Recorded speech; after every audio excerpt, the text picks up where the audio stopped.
Our lesson is from the Gospel of Luke, written by Luke, a physician and scientist. He was known for his attention to detail and his meticulous research, which is evident from his thorough gospel.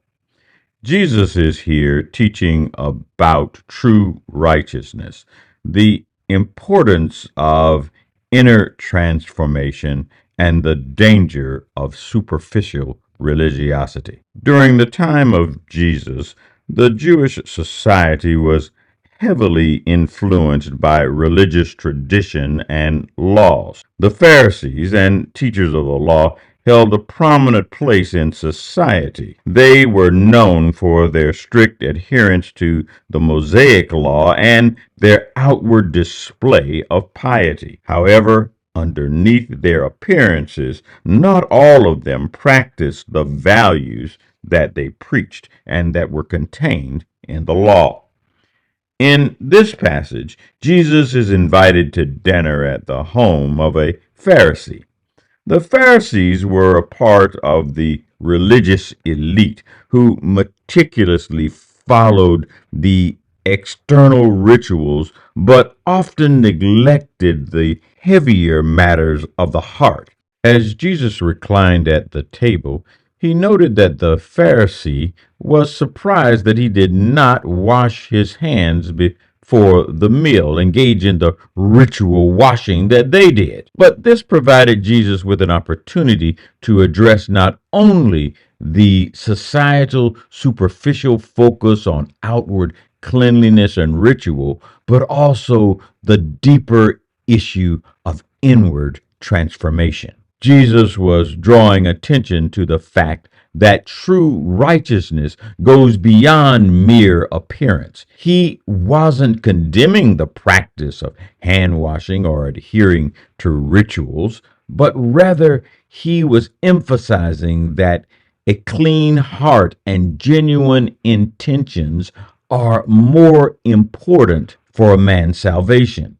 Jesus cares about the inside, not the outside. The Pharisees were meticulously concerned about following the ceremonial laws and traditions. They washed their hands before eating. They tithed even to the smallest things like their herbs. They sought honor and recognition from others, but they neglected justice and the love of God. They oppressed the poor and the weak, and they were full of greed and pride. In verse 41, Jesus said, "But give as alms those things that are within, and behold, everything is clean for you." What he meant was that if they would repent from their sins and show mercy and compassion on others, God would forgive and cleanse them from all of their unrighteousness. Jesus was urging then, as he urges us now, to seek a relationship with God that transforms us from within. Jesus was coaching the religious establishment of that day and coaching the modern Christians of this day about our tendency to prioritize external rituals over internal transformation. Jesus was encouraging them to examine their hearts and their intentions, to cultivate love and compassion and humility. He challenged them to be authentic and to recognize that God desires mercy and compassion over religious performance or appearances. Jesus was challenging them and us to practice what we preach. This lesson is very relevant to modern Christians as we face daily challenges. We live in a world that often values appearances, success, material gains. The lesson today, the lesson here, reminds us to prioritize our inner spiritual lives and to exhibit genuine love and compassion to those around us instead of simply going through the religious practices. We are called to live out our faith authentically, showing grace and mercy to others. Do we sometimes obey some parts of God's law but ignore others? Do we sometimes give our money or our time to God's work or church activities, but fail to show love and kindness to our family members or neighbors? Do we sometimes claim to love God or follow Jesus, but act unjustly towards others? If so, we need to hear Jesus' words in this lesson and align our actions to match the words that we profess. Jesus warns us about the danger of hypocrisy.